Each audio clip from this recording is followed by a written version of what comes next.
अस्सलामुअलैकुम वरहमतुल्लाहि वबरकातुहू everyone. Well, हम सब जानते हैं कि अल्लाह हमें एक ऐसी रात की तरफ लेके जा रहे हैं जो बहुत बरकतों वाली, फजीलतों वाली है और जो बहुत अहम है।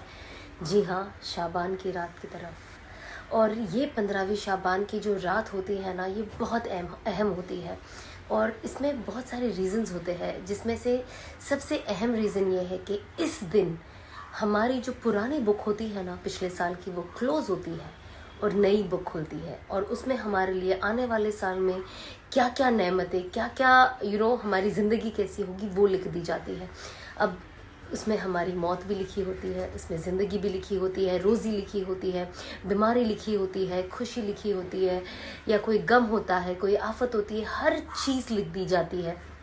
तो हमें कोशिश करनी चाहिए कि जो 15वां शाबान है, सबसे पहले हुजूर पाक सल्लल्लाहु अलैहि वसल्लम उस दिन रोज़ा रखा करते थे, तो हमें कोशिश करनी चाहिए कि हम रोज़ा रखें, ताकि जब अल्लाह पाक हमारे उस नए बुक में हमारे लिए लिख रहे हो, चाहे जो भी फ़ैसले हो, हमारी ज़िंदगी के हो या हमारी मौत का फ़ैसला हो, हम रोज़े में हो। हमें ये कोशिश करनी चाहिए और कोशिश करनी चाहिए कि उस दिन जितनी इबादत कर सके, ख़ास तौर पे अस्तगफिरुल्लाह और तौबा कीजिए, बिकॉज़ यू नेवर नो कि आप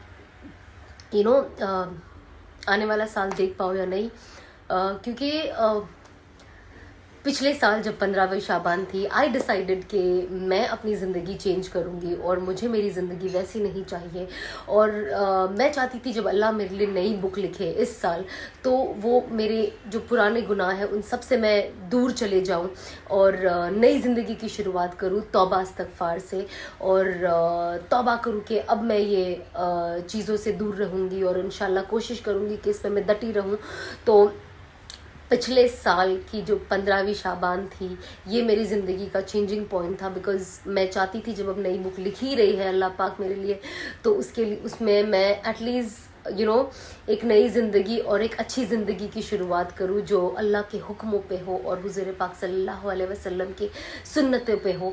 तो मैं भी यही आप सबसे कहना चाहती हूँ कि अल्लाह पाक बहुत रहीम है, बहुत करीम है, अज़मत वाले हैं, लेकिन हमें कोशिश करना चाहिए कि हम जितना सही रास्ते पे चले उतना हम सब के लिए बेहतर होगा।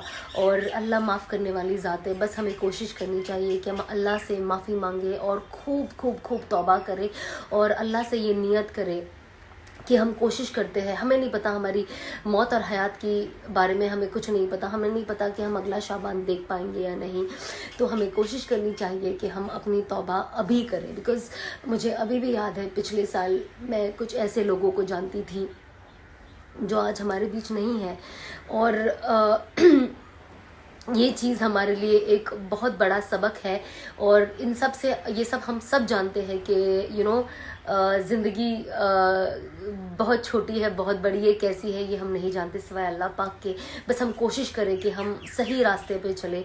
और माफ़ी हर किसी के लिए अल्लाह ने तौबा रखा है। तौबा ऐसी कि हम कोशिश करें और उसे नहीं करने की कोशिश करें। हम इंसान हैं, हमसे गलती होती है, हम बहुत गुनाह करते हैं और माफ़ी के लायक भी नहीं होते, कुछ ऐसी चीज़ें होती है, लेकिन अल्लाह रहीम है, अल्लाह करीम है और इंशाल्लाह अल्लाह हम सब के गुनाह माफ़ कर देंगे। कहते हैं ना, इस रात हर किसी की बख्शिश है सिवाय दो लोगों की। एक जो मुशरिक होते हैं, जो शिरक करते हैं, और दूसरा वो होता है जो दिल में लोगों के लिए कीना रखता है। लेकिन अगर उन्होंने भी तौबा कर ली तो उनके लिए भी माफ़ी। हमें कोशिश करनी चाहिए कि हम दिल में किसी के लिए कीना ना रखें, किसी के लिए गंदी सोच ना रखें। एंड आई थिंक जब हम अपने आप पे उस चीज़ के लिए काम करते हैं तो कहीं ना कहीं हमारे रिश्ते अच्छे हो जाते हैं और हम किसी को नुकसान नहीं देते, हमारे तरफ कोई नुकसान नहीं आता है, एटलीस्ट हम नहीं देते हैं। और आने वाली चीज़ तो अल्लाह की ज़ाती इतनी बड़ी, अल्लाह पाक हमारी हिफाजत करेगा। जब हम अच्छे बनते हैं तो अल्लाह हमारे लिए हर चीज़ आसपास में अच्छा कर देता है। तो हम कोशिश करें कि इस शाबान की रात का पूरा फ़ायदा ले, और हर वो इंसान जो अपनी ज़िंदगी चेंज करना चाहता है और चेंज कर रहा है, एफर्ट कर रहा है, बस ये कोशिश कर ले कि बस यही मेरा टाइम लाइन है और इसी दिन मुझे ये मेरा डेट आ गया है, मेरा वक्त आ गया, अब मुझे चेंज करना है। और अपनी नई साल की नई बुक को सिर्फ और सिर्फ अच्छी चीज़ों से भर दो और पुराने गुनाहों को माफ़ करके अपनी नई बुक एकदम क्लीन रखो। हमें नहीं पता कि हमें ये पूरा साल भी मिलना नसीब है या नहीं, तो हम कोशिश करें कि हम اچھے کی طرف جائے اور بری چیزوں سے اپنے آپ کو جتنا ہو سکے روکے اور خوب استغفار اور توبہ کیجیے اور کوشش کیجیے کہ ہم سب ایک روزہ رکھیں. اللہ حافظ.